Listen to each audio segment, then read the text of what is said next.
দেবো আর নাটক করিস না, তোর পায়ে ধরে ধরে আয় তুই ঘরে আয়। দেখ এলাকায় মানুষজন দেখতেছে, আমার কিন্তু এলাকায় একটা মান ইজ্জত আছে, সবাই কিন্তু জানে তুই মতি মিয়ার বউ। নাটক করিস না, বউ আয় বাড়িতে আয়। নাটক তো তুই করতেছিস। আমি এখন আমার ভাইগো বাড়ি যাবো, এরপর আমার বাইরেই তোর বিচার করবো। শুনবি না তুই আমার কথা? না শুনবো না। এত দেমাক তোর, তোর যদি যাইতে হয় তোর বাইরে বাড়ি, তাহলে তোর আমার লাশের উপরে যাইতে হবে। আমার উপরে ধুর,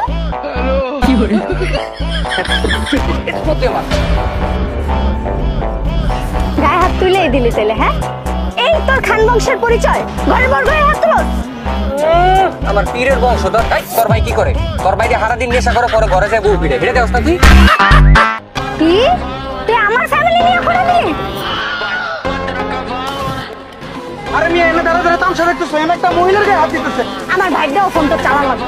বাসায় যা চুরি করে বয়ে থাক। রাস্তার মধ্যে দাঁড়ায় মেয়ে মানুষের গায়ে হাত তোলতে সাহস তো কম বললাম। হ্যাঁ আরে ভাই আপনি হুদাই পেঁচাইতেছেন, ওরে দেখতে দেওয়া যায় একটা বোর মতো, বাস্তব একটা শাস্তি।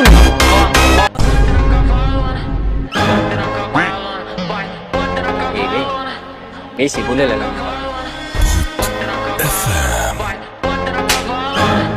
মতি মিয়া নাম ওর, এই এলাকায় ওর একটা মান সম্মান আছে। কলার ছাড়, ছাড় কলার। কি করে?